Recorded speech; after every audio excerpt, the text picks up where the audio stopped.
नमो साथियों, आप आवाज़ सुन रहे होंगे और मैं अभी उत्तर प्रदेश के दिव्यापुर के किसी गांव में हूं। आज यहां पर माता रमाबाई के जन्मदिन पर कार्यक्रम रखा है। यहां पर हमारी आचार्य हैं रीना जी, उनके माध्यम से ये कार्यक्रम रखा गया है यहां पर। और आप यहां पर ये आवाज़ सुन रहे होंगे। ये आवाज़ जो है यहां से लगभग 2 किलोमीटर दूर गाँव है, वहाँ से आ रही है और ये रात भर ऐसे ही बजता रहा। और आप देखिए कि जो ये लोग जो हैं, जो ये साउंड जो बज रहा है, इस पर किसी का ध्यान नहीं है। किसी ने शायद ही कोई शब्द सुना हो, लेकिन फिर भी ये लोग जो हैं अपना काम दिन रात करते हैं। लेकिन जब ये दिन रात अपना काम करते हैं तो उसका फ़ायदा देखिए कितना बड़ा है कि जो चीज़ें गलत हैं, झूठ पर आधारित हैं और कल्पनाओं पर आधारित हैं, वो चीज़ें इस देश में स्थापित हुई। लेकिन भगवान बुद्ध का धम्म जो गुण पर आधारित है, सच्चाई पर आधारित है, जिसमें कल्पनाओं का कोई मतलब नहीं है, वह स्थापित इसलिए नहीं हो पा रहा है क्योंकि उस धर्म का प्रचार करने वाले लोग अगर इस तरह से जो ये कर रहे हैं, इस तरह से नहीं करना है। मैं ये नहीं कह रहा कि इस तरह से प्रचार करें, लेकिन अगर 1% भी इसका अगर वो अपना काम कर लें, यानी कि रोज़ जो है अगर 10 मिनट भी सुबह शाम वंदना कर लें, अपने आस पड़ोस के लोगों को इकट्ठा करके वहाँ पे वंदना करने लग जाएं, बुद्ध और उनका धम्म का वाचन करें, त्रिपिटक के किसी ग्रंथ का वाचन करें, उसको पढ़ें, तो मैं ये समझता हूँ कि इस देश में ये जो पाखंडी व्यवस्था है, कल्पनाओं और झूठ पर आधारित व्यवस्था है, ये अपने आप समाप्त हो जाएगी और बुद्ध का धम्म जो है बड़े स्तर पर प्रचार प्रसार होना लगेगा। लेकिन समस्या ये है साथियों कि हम अपना काम नहीं करते हैं और दूसरों को कोसने में ही दिन रात लगे रहते हैं। अभी पीछे कुछ दिन पहले जो है बिहार के गोपालगंज के बलरा गांव में हम लोग थे, तो वहाँ पर कुछ जो लोग थे वो आ गए, हमारी मीटिंग चल रही थी धर्म प्रचार की। तो समझिए कि भगवान बुद्ध के धम्म में कितनी ताकत है कि उन लोगों ने बहुत कोशिश की और सुनने के लिए कुछ भी तैयार नहीं थे। मैं उनको समझाने का प्रयास कर रहा था, वो मुझसे इतने सवाल कर रहे थे, क्या है बुद्ध, क्या सिखा रहे हो, क्या बता रहे हो, तुम यहाँ पर जो है धर्म प्रवर्तन कराने आए हो। तो सीधी सी बात तो ये है साथियों कि मैं कभी झूठ नहीं बोलता इस बात के बारे में कि मैं धर्म प्रवर्तन करा रहा हूँ। वास्तव में मैं धर्म परिवर्तन करा रहा हूँ और मैं ये खुली चुनौती साथ कराता हूँ, खुलकर कहता हूँ। सुप्रीम कोर्ट को भी अगर ये लगता हो कि एडवोकेट जय भीम प्रकाश जो ये धर्म परिवर्तन करा रहा है ये गलत है, तो जो भी सज़ा सुप्रीम कोर्ट, जो भी सज़ा इस देश का कानून, जो भी सज़ा इस देश के लोग देना चाहें वो मंजूर है।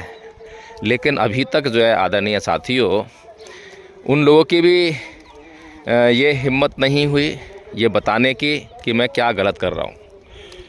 उन्होंने लगभग जो है हमला करने का प्रयास किया, लगभग हमें 1-1.5 घंटा बंधक बनाए रखा वहाँ पर, हमें वहाँ से जाने नहीं दिया और दहशत में रखा। लेकिन ये समझने वाली बात है कि आखिर ये लोग जो हैं, इनके पास ये जो बुद्धि है, अब इसको बुद्धि तो नहीं कहेंगे, इसके दुर्बुद्धि, ये दुर्बुद्धि जो है आती कहाँ से है? दुर्बुद्धि यहीं से आती है आदरणीय साथियों कि ये लोग जो है अपना जो प्रचार जिस ढंग से करते हैं, दिन रात राग अलापते रहते हैं। लेकिन बौद्ध लोग जो है ना तो धम्म को सीखते हैं और धम्म के नाम पे जो सीखा है वो जो हिंदू व्यवस्था है उसके उलट सीखा हुआ है, यानी कि जो हिंदू धर्म नहीं है बस वही बौद्ध धर्म है, यही मानकर बैठे हैं।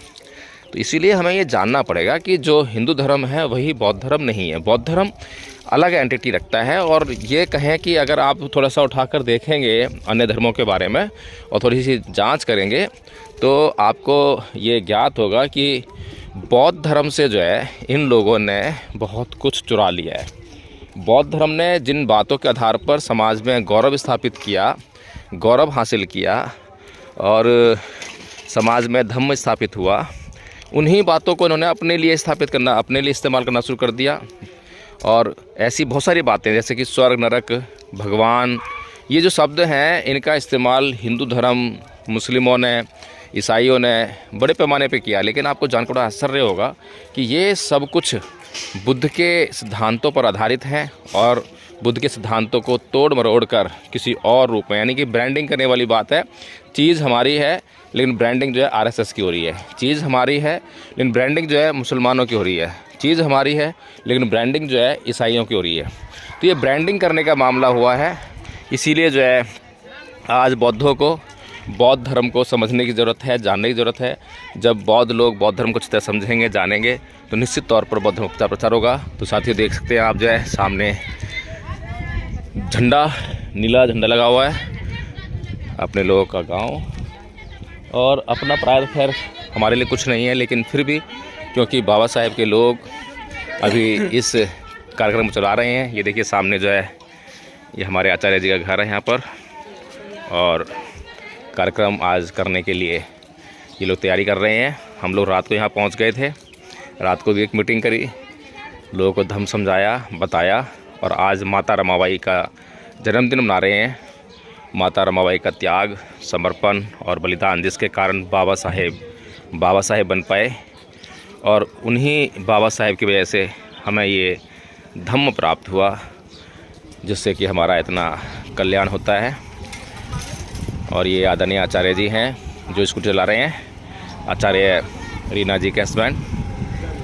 जय भीम, जय भीम। तो आप देखिए व्यवस्थाएँ बन रही हैं। हम लोग अभी मॉर्निंग वॉक करके आए हैं, बहुत ही खूबसूरत गांव।